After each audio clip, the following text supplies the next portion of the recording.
Right now, the grid is underutilized. Distributed storage is a way to help integrate renewables, to make the grid more efficient, and also to save customers money. I'm Mike O'Boyle, and I'm the Senior Director for Policy and Strategy at Energy Innovation.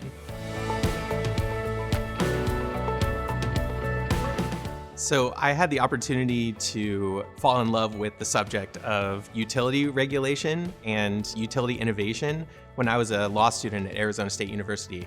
I had a professor and a mentor who was a former utility regulator, and I learned that it's actually because of the regulatory model and because of utility culture that we're not innovating in the electricity sector, why we're not getting customers involved in the grid. And so I became really obsessed with trying to help solve that problem. Well, the utility distribution system is vastly overbuilt and underutilized. Utilities have invested a lot of money in delivering power to customers, but that underutilized grid means there's a huge opportunity to make more out of it. And we can use storage and demand flexibility to get more out of the grid we have, to save customers money, and to solve the renewable integration challenge. It's just going to require a lot of innovation. Utilities need to become leaders in innovation, and we have to harness the innovation at the grid edge, where customers become more involved in providing services back to the grid.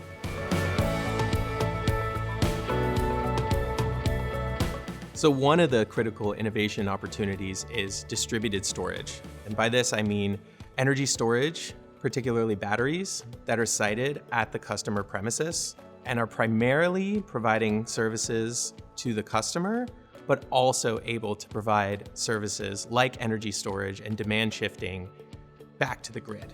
This is really important because right now, the grid is underutilized. We size the distribution system to meet peak demand, and energy storage can shave peak demand. It can also move solar resources from the middle of the day to the evening peak, especially in the summer when the grid is stressed, meeting air conditioning load. So distributed storage is a way to help integrate renewables, to make the grid more efficient, and also to save customers money by avoiding costly upgrades to the grid to meet peak demand. The second innovation imperative is demand response. Demand response is when customers change their demand to provide services and value back to the grid and also save on their bills. It's a really important innovation imperative because it's one of the key ways we can help integrate renewables, especially solar, which consistently comes during the day, and we can use demand response to meet the evening peak, for example. A lot of customers who have EVs already know this. They can charge either during the day or at night when renewables are abundant or the grid isn't stressed, and avoid charging when there's congestion. So taking this concept and growing it to a wider and wider array of customers that have increasingly flexible demand from electrified end uses like electric vehicles and heat pumps, and their own devices like storage and rooftop solar, that's the vision. That's what we need to achieve. The third innovation imperative I want to discuss is long duration storage. So this is storage that is much longer than, say, a lithium-ion battery, which typically provides about 4 hours of storage. Long duration storage provides storage on the scale of days or even seasons. So we're talking things like iron-air batteries, like hydrogen, and other chemistries and configurations that maybe haven't hit commercialization yet. But it's a really important service to help deal with some of the seasonal and weekly fluctuations in wind and solar and help complement the lithium-ion batteries that are doing the heavy lifting on a daily basis.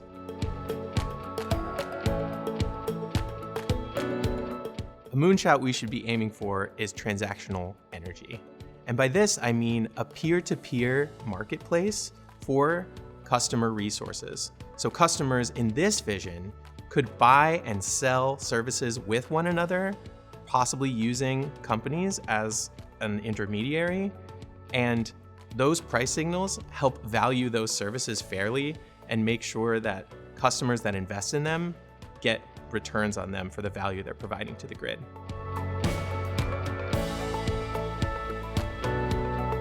Innovation that's happening at the grid edge, technology-wise, is remarkable, but For the most part, demand response and energy storage, especially distributed storage, they're not new concepts. Where the innovation is really needed is integrating these technologies with the utility business model and with regulation. So a really good understanding not just of technology, but how all the pieces fit together is essential to being successful in this space.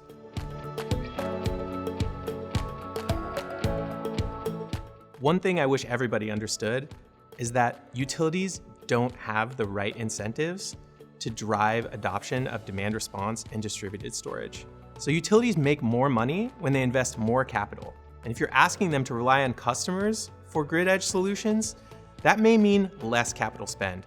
So in order to scale these markets and these technologies, you have to work on regulation, you have to work with the utility.